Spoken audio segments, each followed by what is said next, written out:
On today's episode of First Cup, we're going to talk about judo.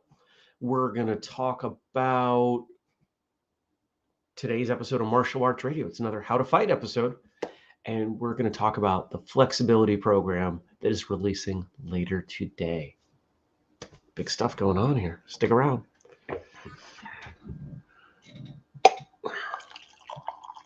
In 3, 2, good morning, everybody. Welcome. Today is Thursday. It is August 12th, 2021. My name is Jeremy. I think I made this coffee too weak. This is my first cup.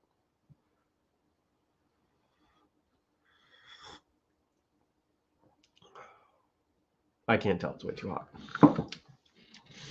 Well, we're going to let that cool off. It seemed like it was just barely enough, but it's not. I can see it in the light now. That is not the color of coffee that I want. So I'm probably going to barely drink this and throw more grounds in. I didn't want to grind more. You ever do that? Good morning, Daniel. You're working with coffee that you grind yourself, and you're like, oh, I really need like another tablespoon of this, but I don't want to grind more, so I'm just going to make do. And here's to hoping that if I keep the grounds here and kind of circulate them a little bit, maybe that'll be better. Good morning, Apple. Glad you got your coffee.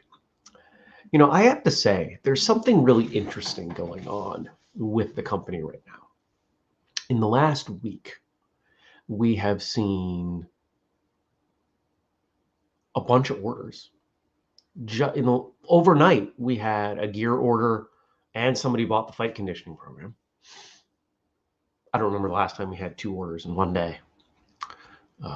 New Patreon contributors. People reaching out, wanting to be on the show, wanting to teach a free training day. We've got some momentum going. It's really exciting. We've got more people coming to this show. And it really is the bright spot in my life right now with everything going on, knowing that what we do is appreciated, that you all appreciate our efforts, including my personal efforts, is probably what's keeping me sane. That and coffee and ice cream and working out. So thank you. I appreciate that. Daniel says, I love good coffee. I almost never make the effort to make it. I really should. Yes, you should. You should. Life is too short for bad coffee. You know, I see all these people spend so much time and so much money on really expensive coffee makers when I've got to say that if you buy good coffee and you use a French press, you're not going to get a lot better. You can get a little better, but is it worth the $500, $1,000 people are spending on fancy coffee maker, espresso machine type of things? I don't think so. My problem is I just don't like the sound of the coffee grinder in the morning, and I need to do a better job of making more coffee. Let it go. Let's see if this cooled down at all. Oh.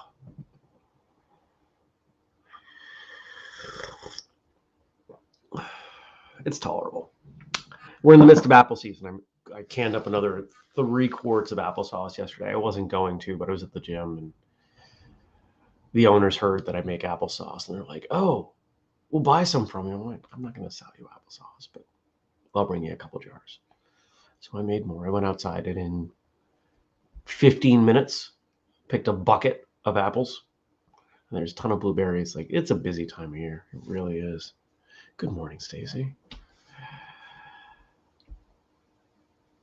And it makes me wonder, like, we talk about martial arts training in the old countries. We talk about it on Okinawa. We talk about it in Japan. We talk about it in China. But a lot of the martial artists, at least the stories we're given, were farmers. How did their training change based on the season, based on whether it was planting season or harvest season? I have no idea. I'm sure somebody out there knows that. I'm sure that information's buried in a book somewhere. But I don't know.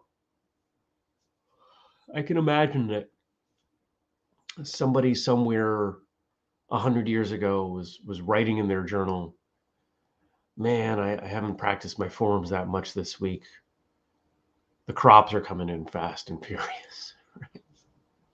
I'm sure that happened. What else can I share with you? Well, let's talk about today's episode of How to Fight. Good morning, Joe. Today's episode of Martial Arts Radio is a How to Fight episode. It's our third installment, and let's see if it's live yet.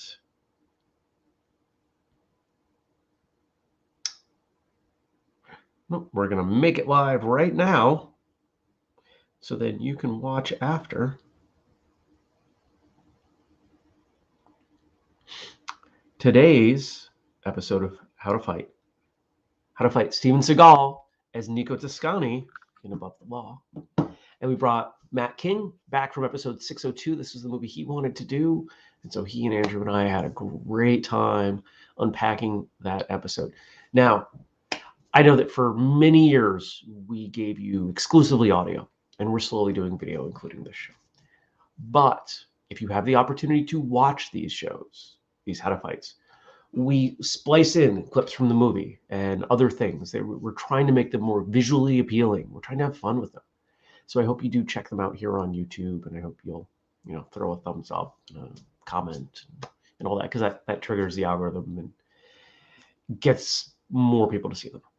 We're putting the resources into those, one, because they're fun, but two, because there's hope that it grows what we're doing. Excuse me. I'm back. I'm okay.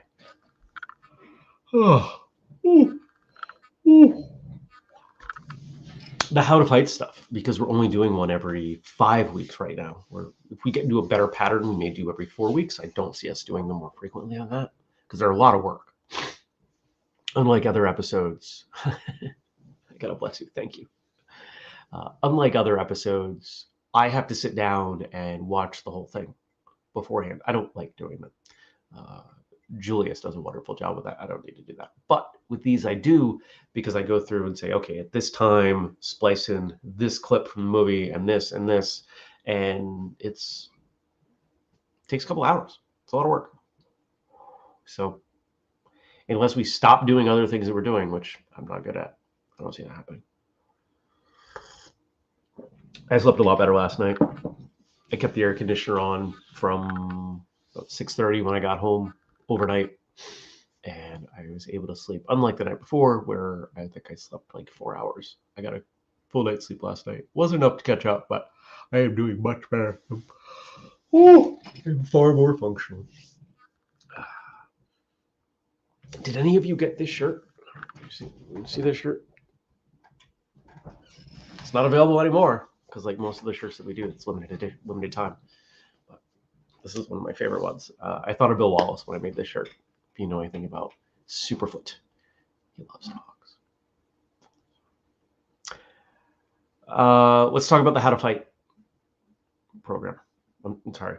Let's talk about the flexibility program. I'm still waking up. So later today, the flexibility program will roll out. I'm not 100% sure when, but you'll be able to find it on whistlekickprograms.com. It's going to be completely free. We've talked about this. I've hinted at this. This is what we're going to do.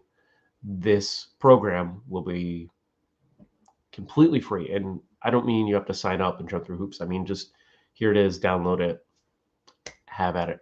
We will offer some upsell sort of stuff to get people to buy others when they check that out. But it is, Stacy says, congratulations. Thank you. It's been a long road. Doing any of these programs takes a lot of time. We're still working on the strength and speed hybrid. Chris has done a phenomenal job. Right now, actually, we're waiting on me. There's a video that's got to be re-edited. One that's already out there. I'm surprised nobody mentioned it. But what we're going to do is we're going to promote the heck out of this one. We're gonna put ads up. We're going to do blog posts. I don't know that we're going to do a podcast episode. We may. In fact, we probably should. But that's one of the things I'm doing this morning, is laying out the marketing plan for that product and doing it in such a way that hopefully one of two things happen. People come in because it's free, and they see it and they see the other things, and then they buy stuff as they're getting the flexibility program, or that they check out the flexibility program and they are impressed enough that they come back for other programs. programs we have are great. I will not say that the website and the visuals are top-notch yet. We're working on that. That's something that's coming. It is my next focus, is to really dial that stuff in. But the programming itself is really good. I put a lot of time into it.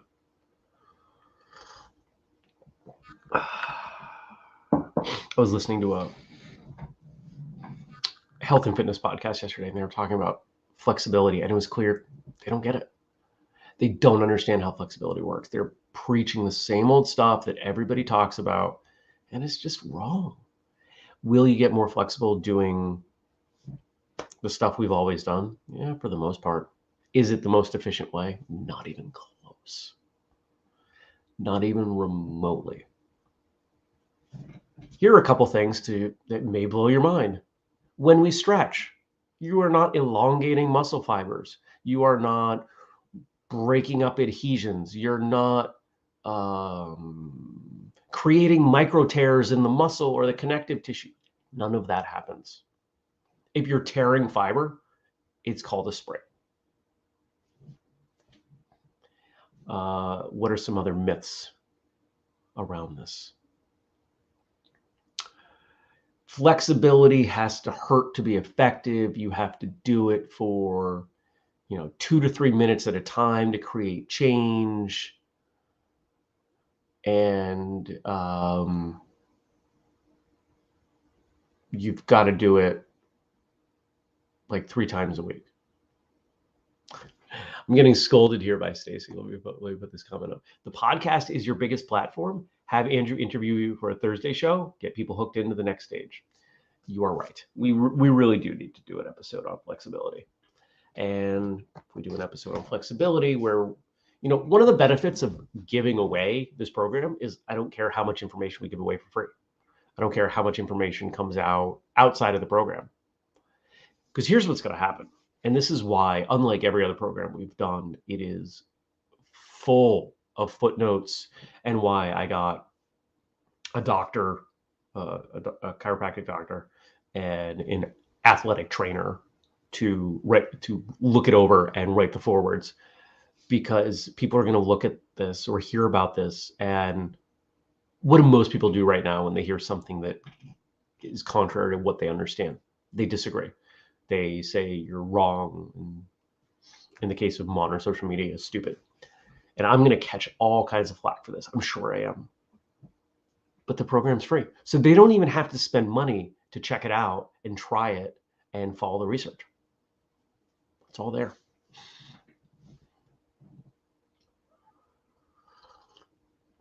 What are some of the other things that are in there?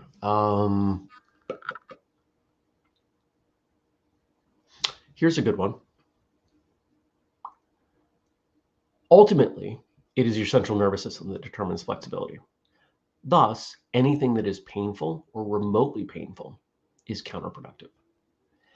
The program that I put together is built around stretches that can be done with as little intensity as possible. For example, there's no center split in this program. There's no stand up and touch your toes. There are variations on both of those. And I'm not saying I invented them, but I'm saying that I never see people using them. What else? Let's see if I can give you one more. Oh, there's a flexibility. I keep using the word flexibility because that's what everybody expects. But really, it's a program around mobility. What's the difference? Flexibility is I can take I could take your leg and push it up.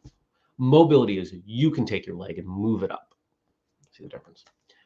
There's a mobilization pattern, which is a great warm up. It's joint mobility. If you've done other programs from us, you've probably seen me do that.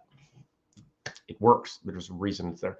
But I also created a form, a pattern, a kata around mobility that it's kind of fun. I spent weeks putting it together off and on, and it's kind of neat. I dig it. It's not something that's exciting enough. I think anybody's going to compete with it. But if you get good at it, it's going to make the rest of your forms and everything else you do better. Good morning, Susanna.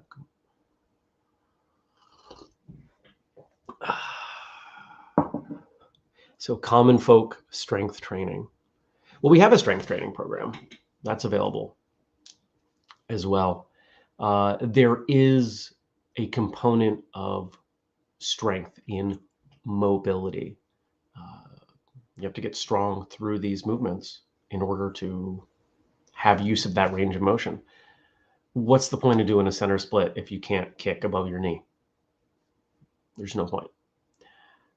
So the program addresses that. I'm really excited to put this out there and see what everybody thinks. So hopefully you'll all check it out. You will not be able to miss the announcements and the links. Whistlekickprograms.com is where we're going to house it. But it'll be all over the place. And then Gabe says, where can I learn this flexibility form? It's in the program. It's all in the program. You know, normally one of the things that I do for Patreon contributors at the $25 a month tier is they get access to all the programs for free, but this one is free. I'll probably still post it over there, but sorry, no added benefit to those of you who are in on that tier. And we do have a little bit in here today about judo. Where did we go?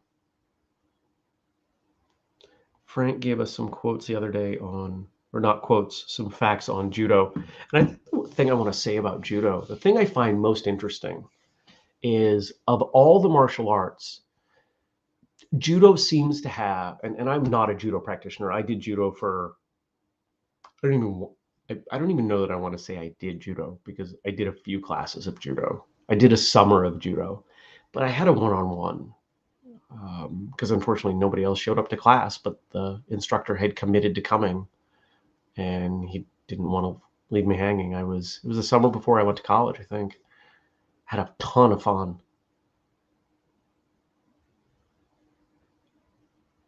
Judo seems to have the least infighting. Not that there isn't any, but when you look at the commentary and the anger and the hate and the rah, rah, that's not such and such, there seems to be the least coming out of the judo camp. And I think that is because from day one, judo was rooted in competition. And if you know anything in the history of judo with Kano and what he did, and we did an episode on Martial Arts Radio about Jigoro Kano that you might want to check out. It goes back a while. It was year one, maybe year two. Go check that out. And you can learn a lot about him. But the short of it is he started judo because jiu-jitsu was really breaking people, and he didn't like it. He thought, we need to have something that's a little bit less deadly in competition.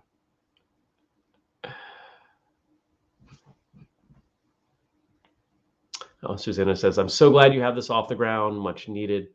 And Chris is saying, that sounds like a young adult novel, My Summer of Judo. It really does. Sounds like the follow-up to, I don't know, Tuesdays with Maury. Well, that's not really a young adult novel, is it? I think that was the book I was supposed to read for freshman orientation in college. And I went, nope, not doing homework. I was going to. And then friends told me, yeah, nobody does that. Okay, cool. Nobody did it. I remember sitting at freshman orientation. Who read this book? And like 1 or 2 people out of 12 did. All right.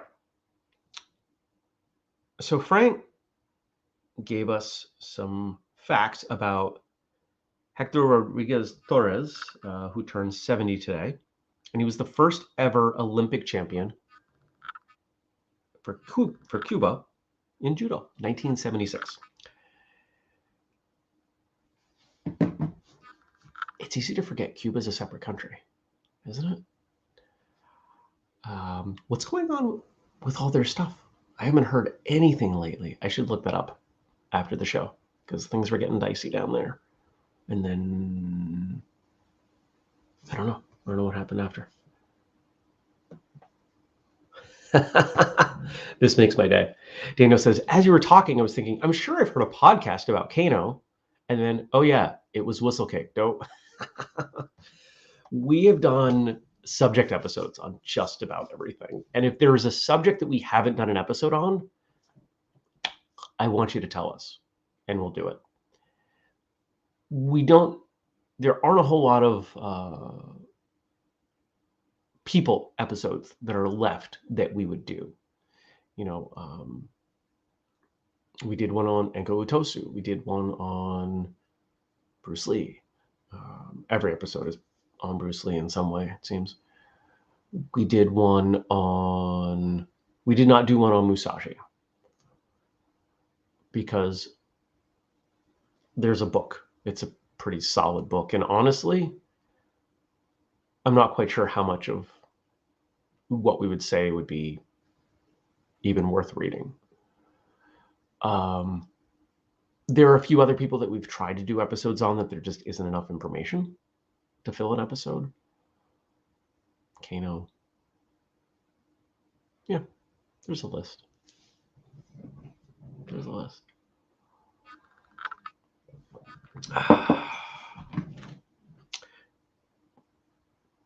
He earned the nickname the Volcano of Montreal when he took Olympic gold. I'm assuming the 76 Olympics were in Montreal. I've been to the Olympic Village because for those of you who don't know, Montreal is like there. If I drive 3 hours that way, it's there. And actually, the border opened up on Monday.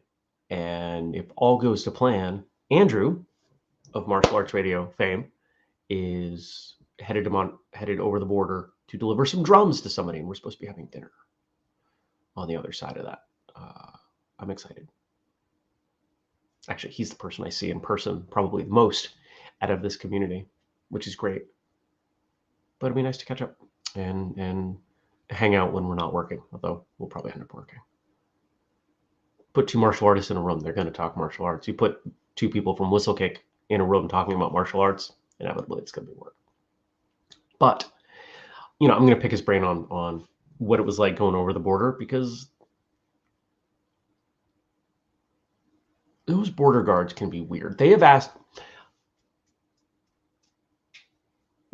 me questions that they shouldn't even have had the context to ask me the question of. It was weird.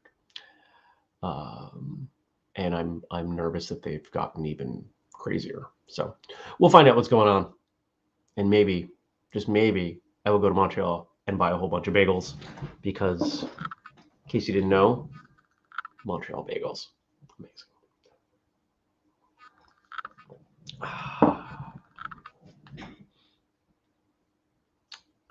And after retiring, Rodriguez coached the national team and led his charges to the World Youth Championships.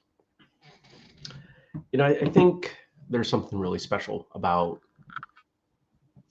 following your path, learning, getting really good, competing, whatever, and then sharing it. And I think that generally as martial artists, we understand the importance of passing that information down. I wish more people recognize that there were ways to share information that did not involve owning a school. I don't own a school. There are plenty of people I know who they're assistant instructors. They're part-time, unpaid assistant instructors. They just help out. They go to events and they're the people who are, they're late sharing something that they know. They're the people who come to free training day and teach, which, by the way, that should be on everybody's radar. We just locked in another instructor yesterday, possibly two. I've almost got my list. We're getting there. Stacy says, bring back smoked meat too. Can you blame them for being weird? I wouldn't want Americans coming into my country either. Have you seen those people?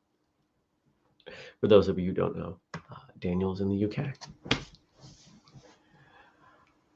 Yeah. And the border crossings here in Vermont, Vermonters, we're a special breed. We're a special breed. Every time I go, they ask me, they're like, do you have any weapons with you? No. Are you sure? Yes, I left them at home.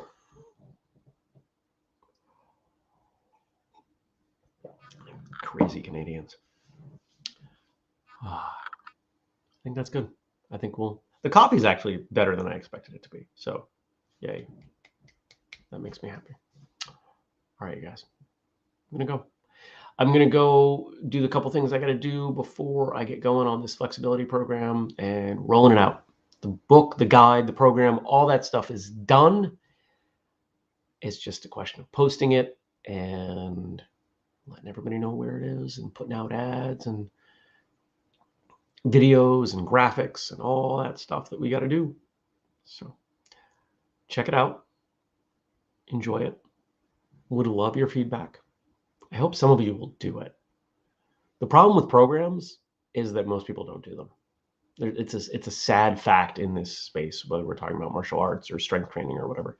People who buy the programs don't do them because they open them up and they're like, oh man, I got to work.